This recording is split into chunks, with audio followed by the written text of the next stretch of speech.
Israel has raged on for more than 7 months, and the fight to return Israeli hostages continues. Today, we're joined by a relative of a brave young little girl, Abigail. On October 7th, at only, I believe, 3 years of age, Abigail Eden witnessed the brutal murder of her parents, leaving her orphaned. And after spending 50 days in captivity as a hostage, Abigail was the first hostage released and also the youngest. Joining me now is the aunt of 4-year-old Abigail Eden, Liz Naftali. Also here is Georgia Congressman Buddy Carter. Liz, really good to have you on. So little Abigail, I think she was 3 at the time, 4 now, is about right. But here's what I want to ask you. This little girl was a hostage for 50 days. She lost both of her parents, your relatives. How is she doing? Well, first, thank you for having me. And she, just to be clear, even though we've told the story many times, she didn't just lose her parents. She, at 3 years old, witnessed Hamas murder both of her parents and her brother and sister, 6 and 9-year-old. That morning of October 7th, they witnessed their parents being murdered by Hamas terrorists. And then Abigail went to a neighbor, and the neighbor and their children and Abigail were kidnapped by Hamas terrorists and dragged into Gaza, and they were there for 51 days. So I just wanted to kind of give you that background. But even worse, I apologize. Yeah. I didn't know that her siblings were murdered as well, and she witnessed this. No. Her parents were murdered, but her sister and brother, Abigail was in her father's arms, and so when he was murdered, he fell onto her. And the brother and sister thought that she had been murdered, so they ran home and for 14 hours locked themselves in a closet in their home. Abigail managed to crawl out and, covered in his blood, went to a neighbor, and this neighbor took her in, and then they, in their bomb shelter, were taken out from their bomb shelter, this mother and her 3 children and Abigail, by Hamas terrorists, dragged into Gaza, where they were all together for 51 days. So, Liz, how's little Abigail? How's she doing? So thank you for asking. You know, Abigail is a beautiful 4-year-old now. She turned 4 2 days before she was released. She was released on the 3rd day of hostage release with members of her community, little kids and women. And she, you know, since then, once she saw her brother and sister and her cousins and her aunt and uncle, she became a happier little girl. And, you know, it's an incredible loss, and we won't know for many years what that effect is and what she saw. But what I will tell you is that she is loved. She has a beautiful community. She lives with her sister and brother, with her aunt and uncle and the cousins. And she dances and she plays, and she's just a delightful, very smart. And, you know, I think the world got to see her picture the other day, and she smiles with a beautiful smile. And we want her to have a beautiful life. I'm hoping, we're all praying that she was young enough to not remember what she witnessed. I mean, we can only hope and pray. Liz, let me get you to weigh in on your family when you see these protests by these college students around the country, pro-terrorist, pro-Hamas. How does that make you feel? Well, it's painful.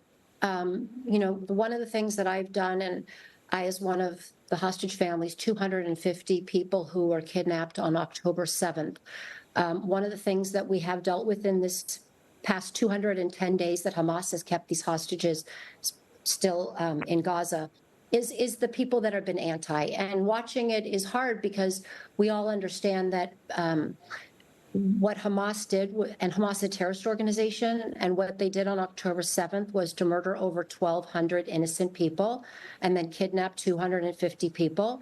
So to see people not understanding that Hamas is a terrorist organization is terrible. And I think any form of racism, any hate, is just terrible. And so I do keep in the lane of being a hostage family, because right now my focus, even after Abigail was released on day 51, has been to keep working with the 8 American families that still have hostages and the 133 hostage families all over, which represent 17 countries.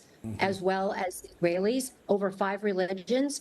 And so what I try to do is kind of keep for myself just this focus, because until we get all of these hostages back, all of these innocent people back to their loved ones, we can't move forward, and the region is going to be stuck. So for me, that is my focus. And while what I see and we all see on the campuses is just terrible, I can't go into that lane because I'm still focused on the lane of these innocent people. Indeed. We support you. I can go in that lane because I'm horrified by what I'm seeing on college campuses. Take a look, Congressman Carter, take a look at Ilhan Omar, one of your colleagues on the left, who had some harsh words for people who are pro-Israel. Listen. Do you think this will translate to the Jewish students who are facing anti-Semitism here on campus?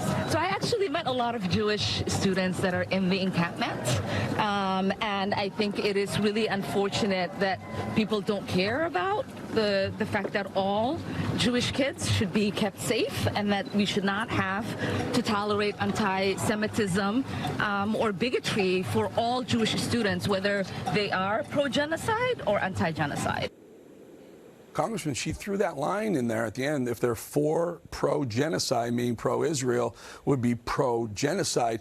Congressman, I think she should be censored. What say you, coming from one of her colleagues? Well, I couldn't agree more. But first of all, let me say that Abigail and her family are in our thoughts and prayers, and we continue to pray for them without ceasing. And we thank them for sharing their story, because this is important. This is important that people understand exactly what's going on in Israel and exactly what's going on with Hamas. Hamas is a terrorist organization. I'm all for ceasefire just as soon as Hamas is wiped off the face of the earth. We cannot tolerate this anti-Semitism that we're seeing on our college campuses, that we're seeing throughout our country. That is not to be tolerated. And certainly one of my colleagues making comments like this is alarming, and to say the least. And we should not be making these kind of comments, particularly someone who holds an office like being a member of the House of Representatives. So that's why I've got legislation, the Never Again Education Reauthorization Act. Did you realize that 1 out of 5 young people aged 19 to 29 think that the Holocaust was a hoax? I mean, that's more than alarming. That is just unbelievable. That's why we've got to reauthorize the education of the Holocaust so that people understand, young people understand exactly what happened and exactly what anti-Semitism is. You know, I got to go. Liz Naftali, please come back and maybe bring little Abigail back. We'd love to see her. It'll be fine. We'll shield her from any nasty things she doesn't have to hear or see. I'd love to just let the folks see that she's okay. We hope she is and pray she is. Congressman Buddy Carter, Liz Naftali, thank you both.